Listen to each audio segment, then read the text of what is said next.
His name was Ernesto Villanueva, 58 years old, hands rough as tree bark, a face full of lines, each one telling a story of hard work and sacrifice.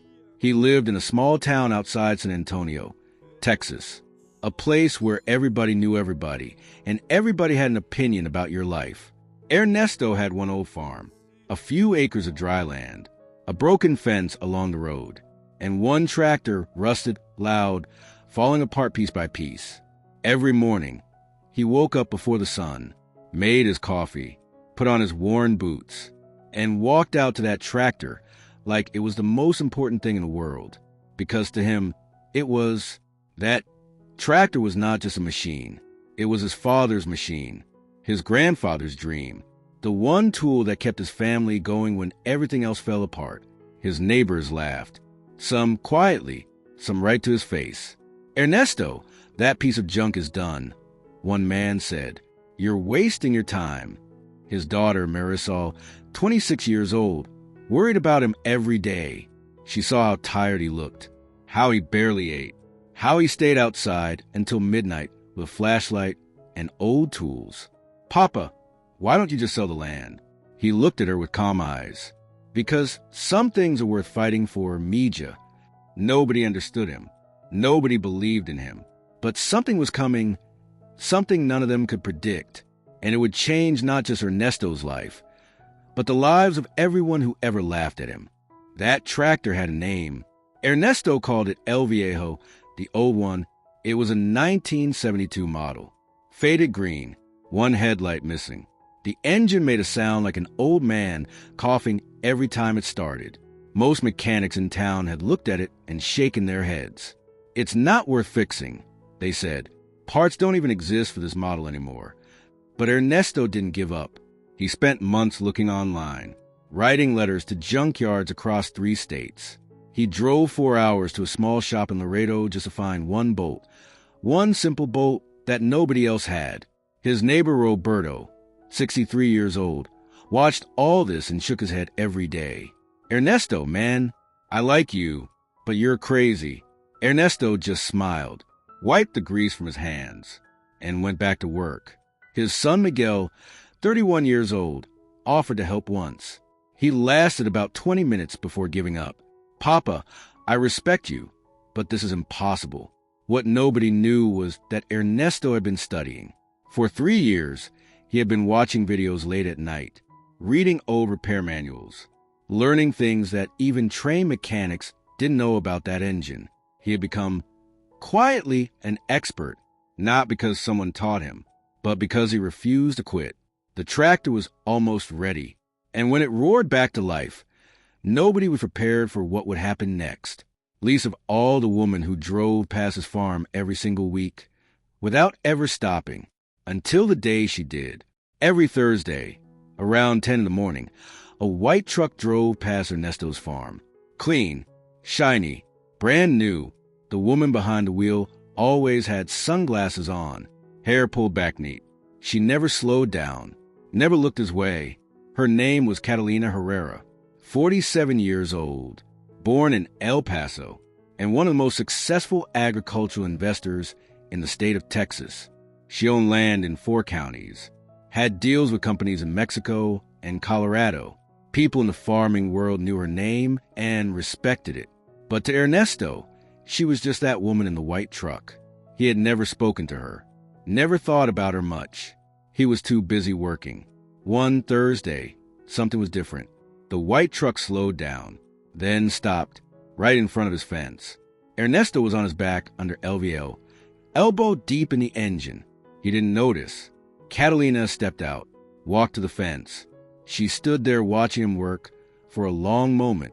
She had seen many farms, many machines, many men trying and failing. But something about what she saw stopped her cold. That tractor, the way the parts were assembled, the precision, the care, it was unlike anything she had seen from a man working alone with basic tools. She cleared her throat.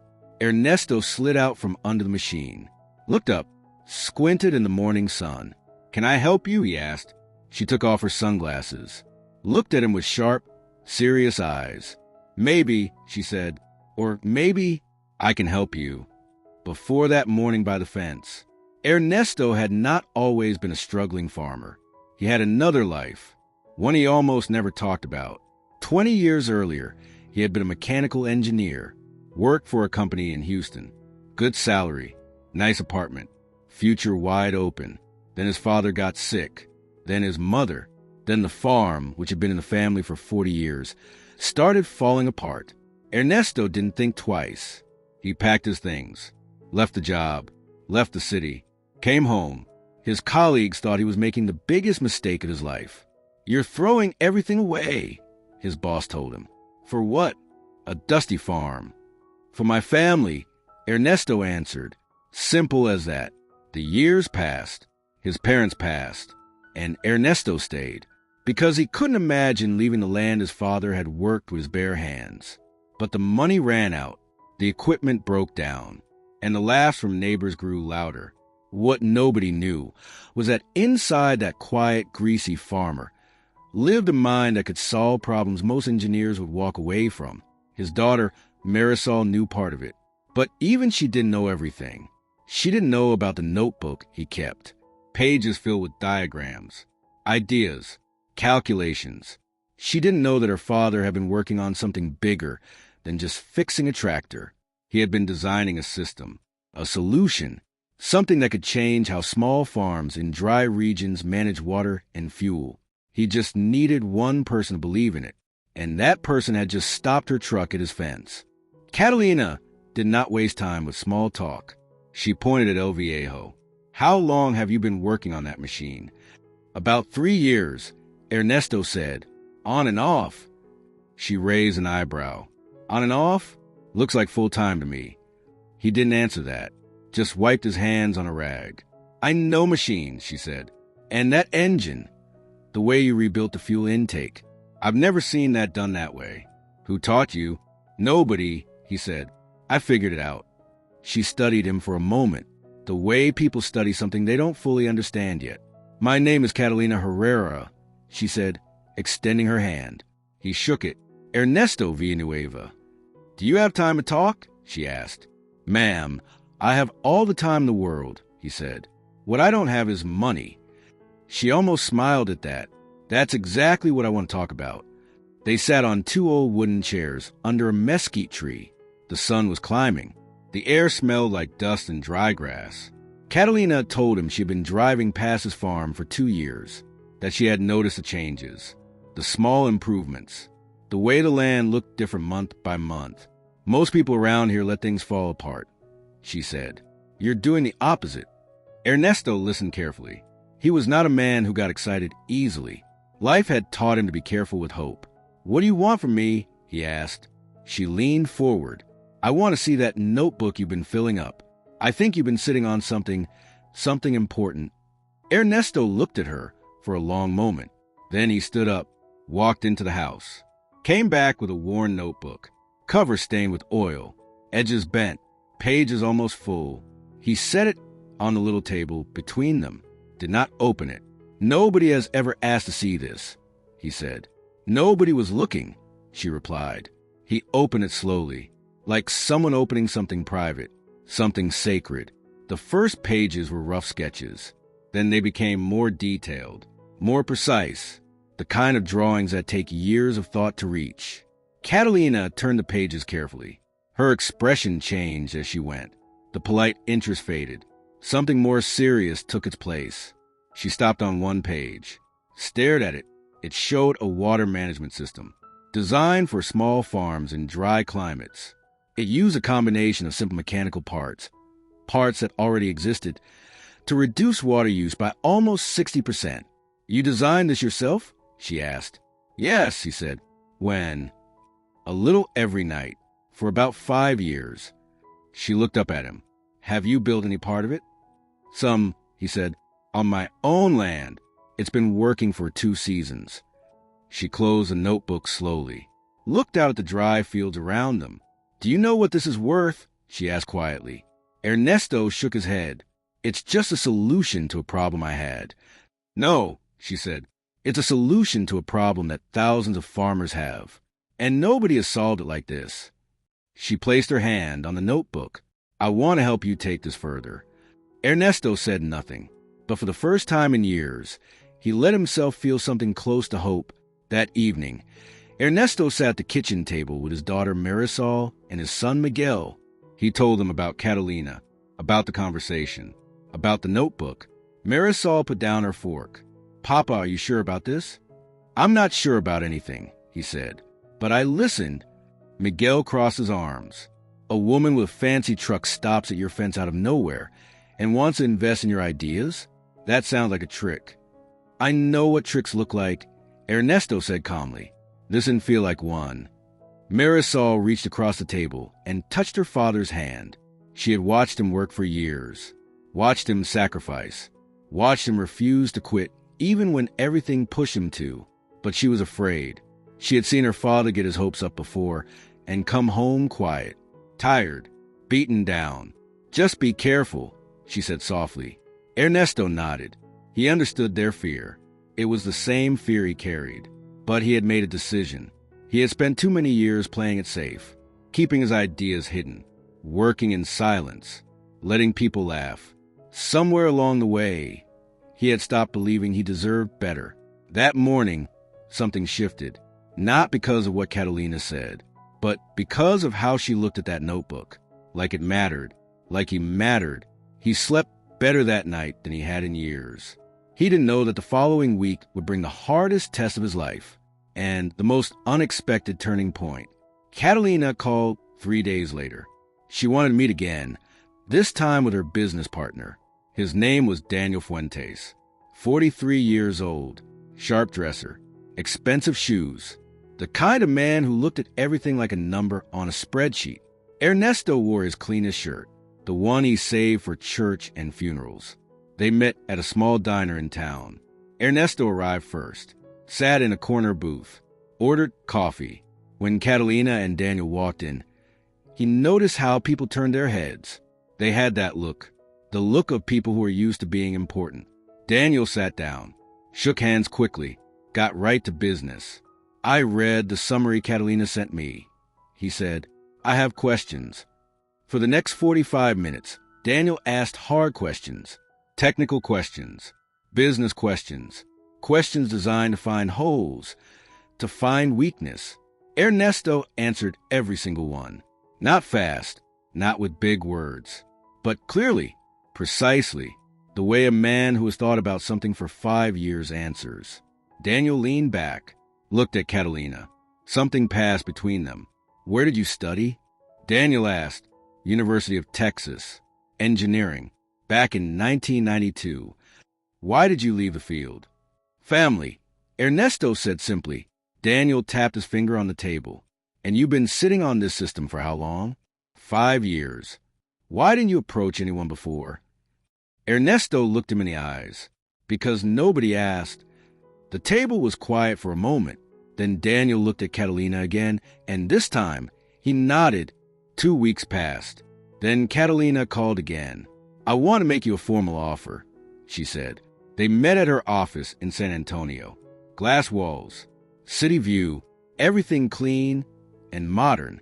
Ernesto sat in a chair that probably cost more than his truck. The offer was simple. Catalina's company would fund the full development of his water management system, prototypes, testing, legal protection of the design. In return, they would share ownership of the final product.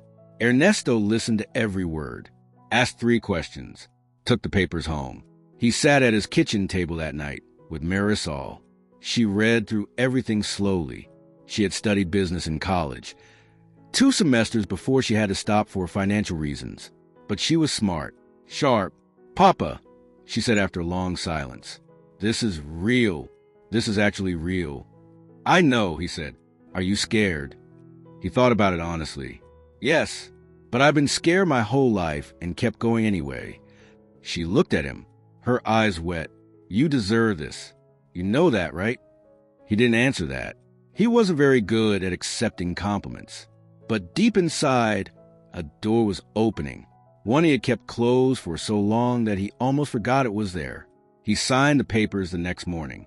His neighbor Roberto saw him driving to San Antonio that day, waved from his porch, had no idea what was happening. The man he had laughed at, the crazy old farmer with the broken tractor, had just signed a business agreement that would soon put his name in conversations across 3 states. But first, things are going to get harder.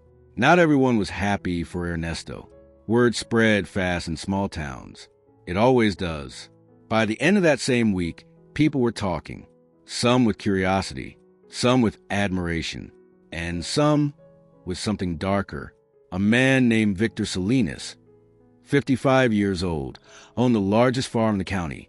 He had money, connections, and a long memory. 20 years earlier, when Ernesto was still an engineer in Houston, Victor had tried to buy the Villanueva land. Ernesto's father had refused. Victor never forgot that. Now he was hearing things about notebooks, about investors, about the quiet farmer who everyone had dismissed. Victor made some calls, talked to people who talked to other people. He found out that Ernesto's water system, if it worked, could reduce the value of a water management contract Victor held with for local farms. A contract worth a lot of money. He started spreading doubt, quietly, carefully. I heard Villanueva doesn't even have the rights to that idea, he told people at the feed store. Heard, he copied it from something published years ago. He said it like a rumor, like he wasn't sure, like he was just passing along what he heard. But he was sure. He was planting a seed. Ernesto didn't know about any of this yet. He was too busy working with a small team Catalina had brought in, engineers, young, educated, confident. At first they looked at him like a curiosity, an old farmer who thought he had something worth building. But day by day, that look started to change.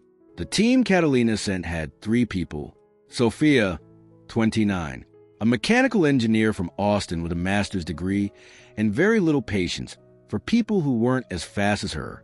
Andres, 33, quiet, detailed, the kind of man who checked everything twice and never said a word he didn't mean. And Leo, 27, new to the field, eager, still learning. They came to the farm on a Monday morning. Clean clothes, new laptops, coffee from a drive-thru. They looked around the old house, the cracked driveway, the rusted fences, and said nothing, but their faces said enough. Ernesto showed them his system, the parts he had already installed on his land, the data he had recorded by hand in a second notebook, 2 years of numbers. Sophia looked at the handwritten pages. You tracked all this yourself? Every morning, he said. She picked up the notebook, started reading, got quiet. Andres was already walking the field, looking at how the pipes connected, crouching down, running his fingers along the joints. He came back. The seal technique on the main valve, he said. I've never seen that method before. I invented it, Ernesto said. Andres looked at him, looked back at the valve. It's actually really smart. From that day, things shifted. Sophia stopped looking at Ernesto like a curiosity. She started asking him questions, taking notes, learning from him the way she had learned in school, with full attention. Leo followed Ernesto everywhere, like a shadow, like someone who had found something real. They were becoming a team. But back in town, the rumor Victor had started was growing roots. Marisol heard it first. She was at the pharmacy picking up medicine for her father, when a woman named Gloria, a neighbor of theirs for 20 years, stopped her. Mija, Gloria said, leaning in, I hope your father is being careful. I've been hearing things. What things? Marisol asked. That someone is saying the idea he's working on isn't really his, that he took it from somewhere. Marisol drove home with her hands tight on the wheel. She didn't say anything to her father right away. She sat with it, thought about it. That night, after dinner, she asked him directly, Papa, is there any chance someone could claim your design as an original? Ernesto set down his coffee cup slowly. Who's saying that? I don't know, but people are talking. He was quiet for a long moment. Then he got up, went to his room, came back with a folder. Inside were printouts, dates, handwritten notes with timestamps. He had documented everything, not because he thought he'd need to prove it, but because that was how his mind worked. He kept records of everything. I started this design in the winter of 2017, he said. I have the original sketches. Dated. Everything. Marisol looked through the folder. Breathed out slow. Okay, she said. Okay, Papa. But they both knew, in this world, having truth on your side was not always enough. Someone was trying to stop something before it even started, and Ernesto knew he couldn't ignore it much longer. Ernesto went to see Catalina the next day. He didn't call ahead, just drove to her office, asked the woman at the desk if he could speak with her. He waited 20 minutes. Then she came out, saw his face, took him into her office. He told her everything. The rumor, Victor Salinas, the whispers spreading through town. Catalina listened without interrupting. When he finished, she folded her hands on her desk. I know Victor, she said. I thought you might. He's done things like this before, to other people. She paused. Did you bring documentation? Ernesto placed a folder on her desk. She called Daniel. He came in 20 minutes. They looked through everything together. Then Daniel looked at Ernesto with a new expression, not the cautious one from the diner, something closer to respect. This is solid, Daniel said. Dates, sketches, handwritten logs. If he tries to make this a legal issue, he won't win. I'm not worried about winning, Ernesto said. I'm worried about what this does to the project, to the people working on it. Catalina nodded. I understand, but Ernesto, people like Victor count on men like you to walk away, to decide it's not worth the fight. She stood up, walked to the window, looked out at the city below. I've been in business for 22 years, she said. The only projects that changed things were the ones people tried to stop. She turned back to him. That tells me we're doing something right. Ernesto left that office feeling something he hadn't felt in a long time. Ready? Back on the farm. El Viejo was ready, after 3 years of work. The old tractor started on the first try. The engine turned over smooth, loud at first, then settling into a deep, steady rhythm, like a heartbeat finding its pace. Ernesto stood there, hands at his sides, eyes on the machine. He didn't cheer, didn't shout, just stood there for a long moment, listening. Sophia, Andres, and Leo were nearby. They watched him, and even they felt something. Leo pulled out his phone, started recording without saying a word. That video, just a few seconds of an old tractor running and an old man standing beside it, would later be seen by more people than anyone expected. But that morning, it was just a private moment. Marisol came running from a house when she heard the engine. She stopped when she saw it running, put her hand over her mouth. She remembered being a little girl, riding on her grandfather's lap on that same tractor, the smell of the engine, the sound of the motor in the morning air. She started crying. Ernesto walked over to her, put his arm around her. Abuelo would be proud, she said. He would be confused, Ernesto said with a small smile. He always said this tractor was junk. They both laughed, the kind of laugh that holds a lot of years inside it. The work ahead was still hard. Victor was still out there. The system was still being built. But in that moment, on that ordinary Tuesday morning in Texas, something had been won. Victor Salinas did not stop at rumors. When he saw that people weren't taking the story seriously, he moved to his next step. He hired a lawyer, not to file anything yet, just to send a letter. A formal-looking letter full of legal language that most people would find frightening. The letter arrived at Ernesto's house on a Wednesday. Marisol opened it, read it twice, called Miguel. Miguel drove over that evening. He read it standing at the kitchen counter. His jaw got tight. This is harassment, he said. He's trying to scare you, Papa. Ernesto took the letter, read it carefully, folded it, set it on the table. Then he doesn't know me very well, he said. He called Catalina that night. She had a lawyer, too. A good one. Her lawyer reviewed the letter and called back the next morning. This has no legal basis, the lawyer said. It's a pressure tactic. Common. Designed to make someone hesitate or give up their position before anything real starts. What do we do? Ernesto asked. Nothing yet. We document that you received it. We continue your work. And we wait. Ernesto understood. Sometimes the right move is simply to keep going. But this was also the moment when Addictive Stories received the first version of Ernesto's story, submitted by Marisol, who wanted the world to know what her father was going through. She didn't tell him. Not yet. She just wrote the truth about the farm, the tractor, the notebook, the man who kept working while everyone else tried to make him stop. And people started reading it. Marisol had posted the story quietly, just a few paragraphs. A photo of her father standing next to El Viejo, and a photo of one page from a notebook. Within 48 hours, it had been shared hundreds of times. By the end of the week, it was thousands. People responded. Farmers from New Mexico, from California, from South Texas, men and women who said they had lived something similar, who recognized the face of a person working hard in silence while the world walked past. Comments poured in.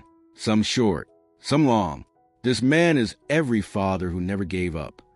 My grandfather had a notebook like that. Nobody ever saw it. Thank you for sharing his.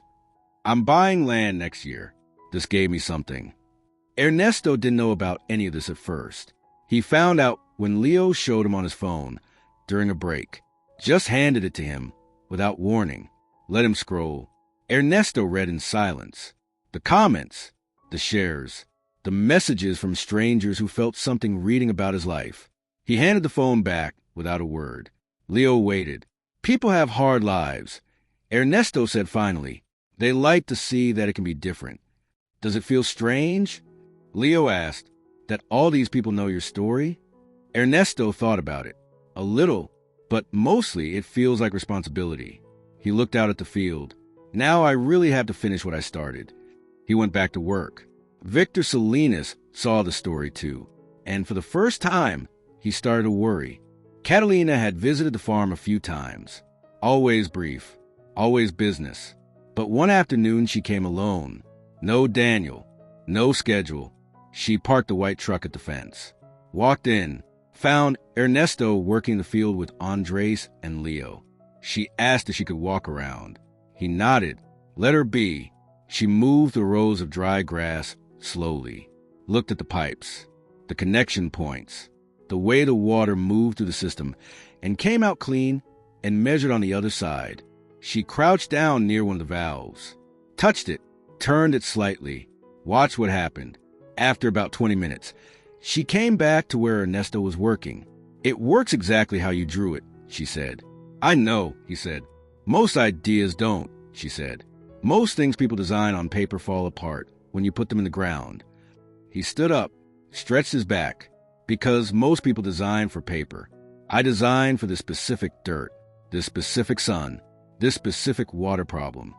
She looked at him. You designed it for here. Yes. For your land. Yes. She was quiet for a moment, looking around at the farm, the old house, the fence with the missing post. El Viejo parked near the barn. I've invested in a lot of projects, she said. I've worked with engineers, scientists, people with degrees from places that have long names. She paused. I've never seen someone solve a real problem this elegantly with this little. Ernesto said nothing, but something in his face changed, just slightly. Not pride, something quieter, something that had been waiting a long time to feel seen.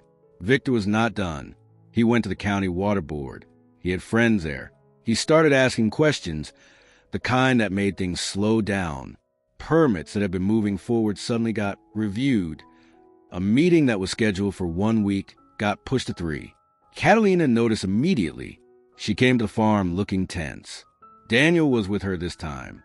Someone is working against us through the county system. Daniel said, we don't know how long they can hold things up. Ernesto listened quietly. What does this mean for the timeline? He asked. We lose at least 6 weeks, Daniel said. Maybe more. 6 weeks. It didn't sound like much. But Ernesto knew what it meant. The farming season had a window. If they missed it, they lost a chance to test the full system under real conditions. They'd have to wait almost a full year. That night, Ernesto sat on his porch alone. He thought about his father, who had built this farm with nothing, who had faced dry years and low prices and men who wanted his land. who had kept going anyway. He thought about the young people on his team. Sophia, Andres, Leo, working hard every day, believing in something.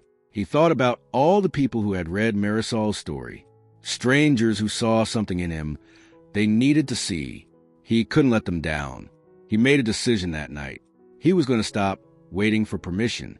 He was going to build the full prototype on his own land, without county approval, under his own name, and document every inch of it. It was a risk, but so was everything worth doing.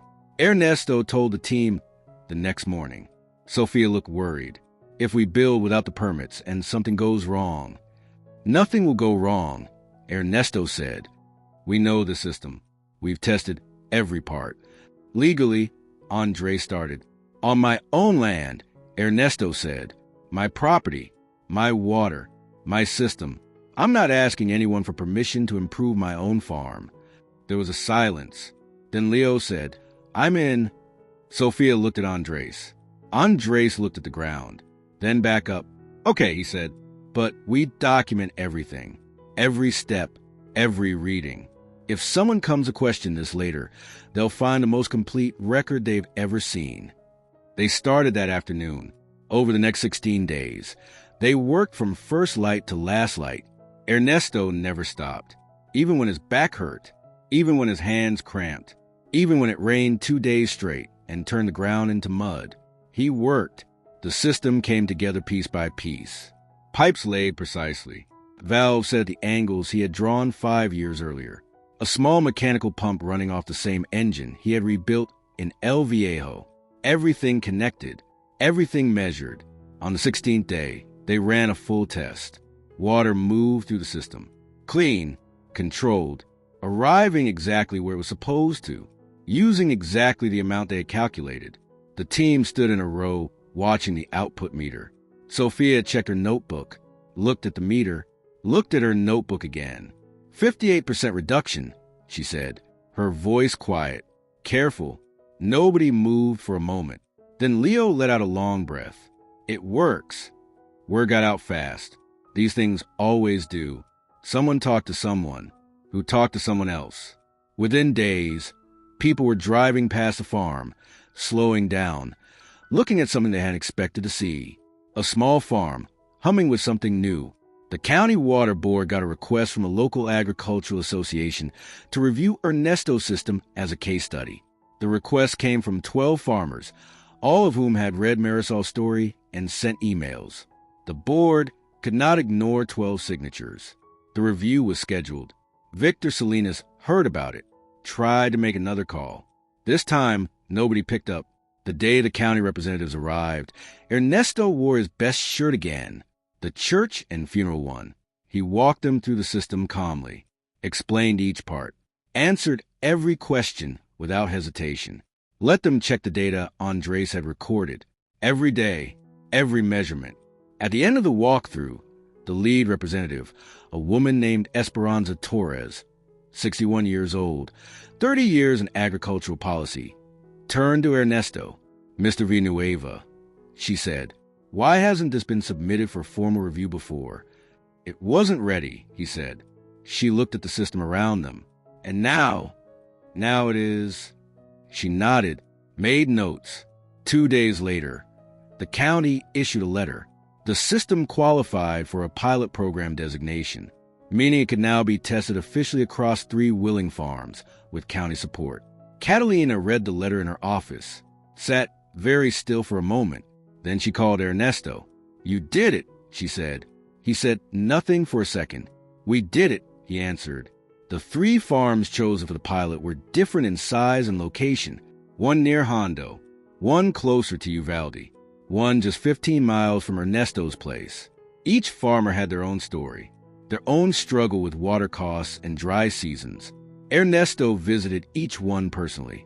He shook hands, walked the land, asked questions before he said a single word about the system.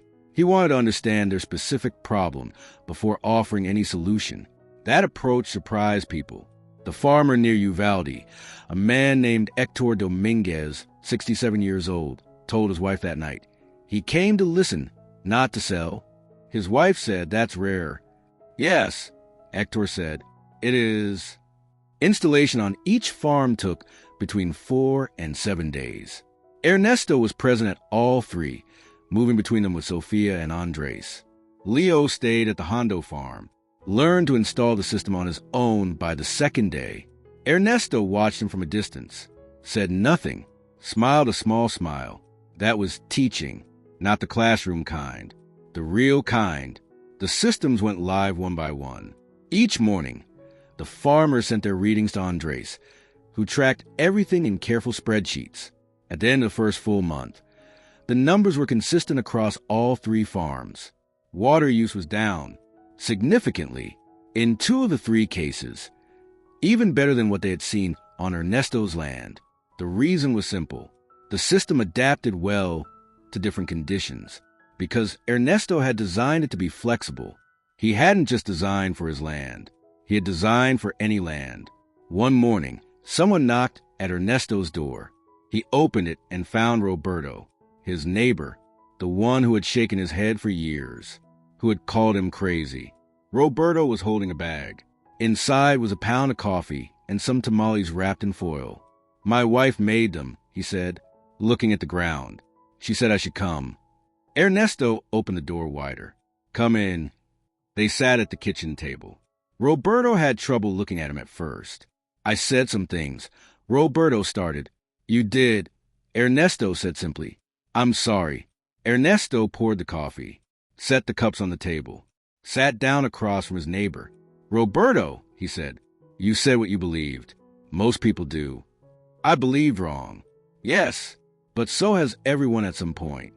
Roberto looked up. He had known Ernesto for 20 years. They had shared fences, bad weather, borrowed tools.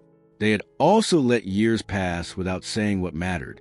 I want you to know, Roberto said, I'm proud of you. I don't know if that means anything, coming from me. Ernesto picked up his cup. It means something.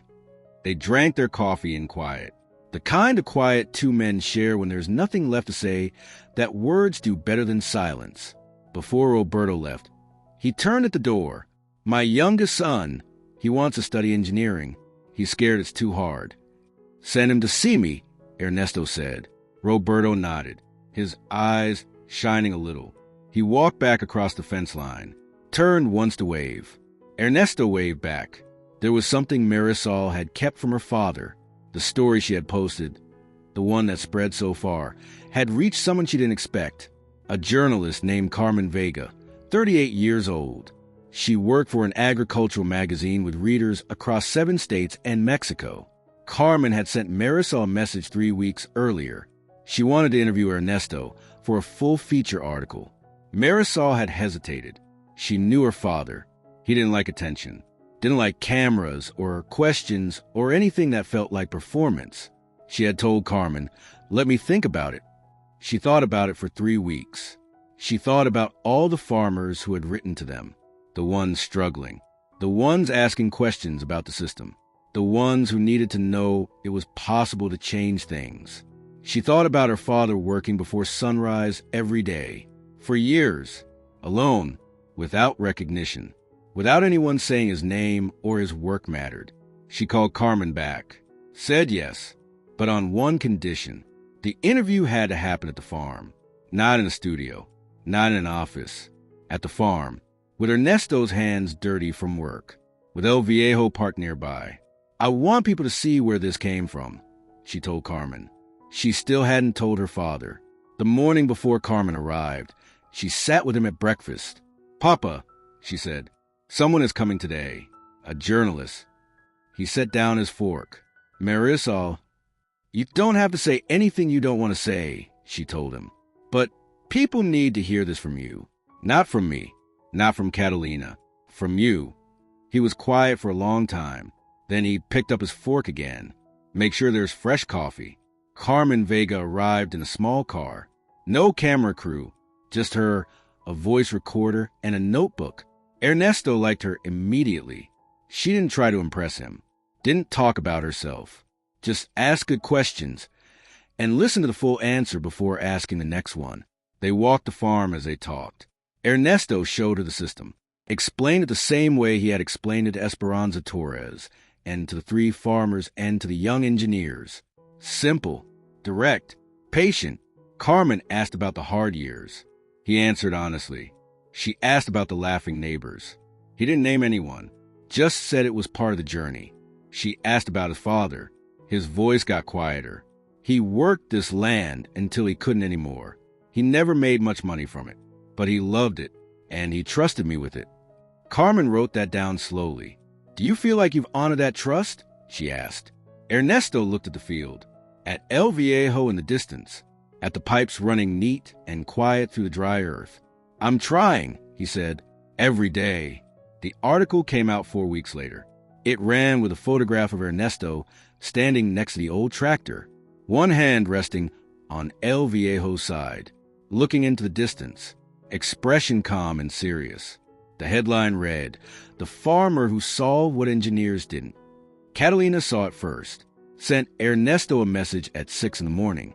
He read it while drinking his coffee, showed it to Marisol. She cried. He pretended not to notice. The article reached Victor Salinas on a Tuesday. He read it twice, alone in his office. He was a man of pride. That had always been his strength, and his problem. He had spent months trying to slow down something he now realized could not be stopped, not because of lawyers or county boards or rumors, but because it was real, and real things, built honestly, by someone who truly understood the problem, those things find their way. Victor had a meeting with his own team that afternoon. They talked about the water contracts, about the county pilot results, about the farmers talking. One of his managers, a young woman named Patricia, said it plainly. If we fight this, we end up on the wrong side of history. And in a small region like this, that matters. Victor listened. He went home that evening, had dinner with his wife, Elena, who had read the article twice, and said nothing about it to him. She didn't have to. A week later, Victor drove to Ernesto's farm. He parked outside the fence, walked up to the gate, knocked on the post. Ernesto came out, saw who it was, said nothing, just waited. Victor removed his hat. I came to say I was wrong. Ernesto studied him for a moment. Come in, he said. They sat on the same 2 wooden chairs under the mesquite tree, where Ernesto had once sat with Catalina. The conversation lasted an hour. Victor made no excuses. Ernesto asked no pointed questions. By the end, nothing was fixed, but something was different. Sometimes that's where change begins.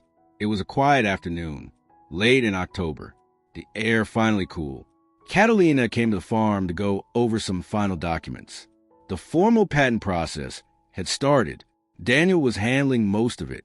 Things were moving. After the paperwork was done, she stayed a little longer than usual. They walked out to the field. The system was running.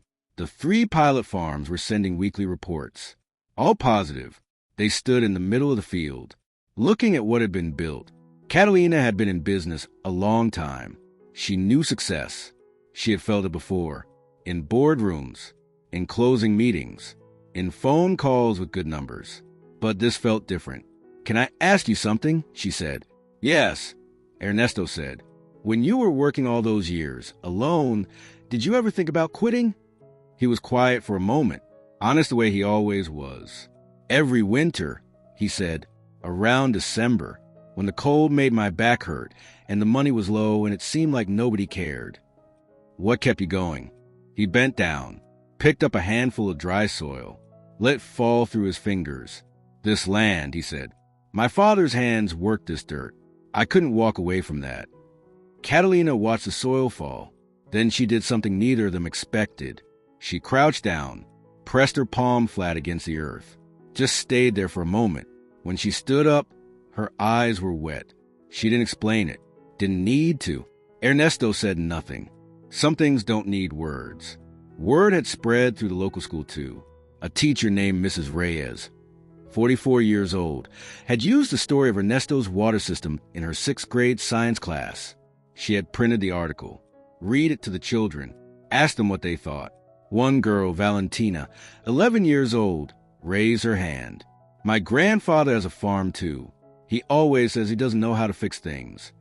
Another boy, named Andres, coincidentally sharing the same name as the engineer, said, "The old man fixed a tractor by himself?" Like without watching YouTube or anything. Mrs. Reyes smiled. He used books, manuals, and his own thinking. The class went quiet. She asked them if anyone wanted to write a letter to Ernesto about what his story meant to them. 22 children wrote letters. They arrived in a small bundle, held together with a rubber band. Marisol brought them to her father one evening after dinner. He sat at the kitchen table and read them one by one. Some were funny. "My mom says I give up too easy, and I think you should talk to her." Some were serious. "I want to be an engineer because of you." Some were very short. "Thank you for not quitting." Ernesto read each one, set each one down carefully on the table in a neat stack. When he finished, he sat there for a while, the stack of small papers in front of him. Marisol watched him. "You should go talk to them," she said. He looked at her. "Those kids," she said. "Go to the school. Let them see you." He looked at the letters again. "Okay," he said. Mrs. Reyes arranged it for a Friday morning. Ernesto came in his good shirt. He brought El Viejo's original engine diagram, a large piece of paper, stained and worn, that he had drawn himself years earlier. The children watched him walk in. Some of them had read the article. Some had only heard about it. He stood at the front of the room, unfolded the diagram, held it up. "This," he said, "is what I worked on for 3 years without knowing if it would work." The room was very quiet. He told them his story. Not the whole thing, but the parts that mattered for them. Working hard when no one believed. Keeping notes. Failing small things and fixing them. Not quitting in December.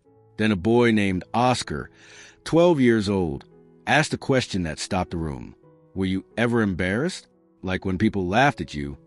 Ernesto looked at him. "Yes." "What did you do when that happened?" Ernesto thought carefully. "I reminded myself that the laughing was about them, not about what I was building." Oscar wrote that down in his notebook. After the visit, Mrs. Reyes walked Ernesto to his truck. "They're going to talk about this for a long time," she said. "Good," he said. "Maybe one of them solves something I didn't." He drove home slowly, windows down, warm air coming through. He thought about what he had told that boy, about the laughing being about them. He wondered if he had always believed that, or if he had needed to say out loud to know it was true. Maybe both. 3 weeks after the article, something unexpected happened. Ernesto received a phone call from a man in Houston. His name was Felipe Montoya, 50 years old. He ran a nonprofit that supported agricultural innovation in low-income farming communities across the Southwest. Felipe had read about Ernesto through Carmen's article, then through a share from one of the farmers in the pilot program, then through a mention in an agriculture newsletter. "I've been trying to find the right project for 4 years," Felipe told him. "Something that could work at the ground level, something built by someone who actually knows the ground." He wanted to propose a partnership, not a business one, a mission-based one. His nonprofit had relationships with farming communities in West Texas, New Mexico, and parts of southern Colorado. Hundreds of small farms, most of them struggling with the same water problems Ernesto had solved. "We'd bring your system to places that can't pay for it," Felipe said. "We cover the cost. You help train the people to install it themselves." Ernesto sat with the phone against his ear for a long moment. He thought about the purpose behind all the work. He had built the system for his land. But somewhere along the way, it became about more than that. "When do you want to start?" he asked. Felipe laughed. "Honestly, yesterday." Ernesto called Catalina that same evening, told her about the call. She was quiet for a moment. Then she said something simple. This is what was always for Ernesto. He didn't say anything, but that night he slept well. It happened on an ordinary day. No cameras, no meeting scheduled. Catalina came to the farm to sign the final documents from the county. The pilot program was being extended to 12 more farms. The formal agreement was official.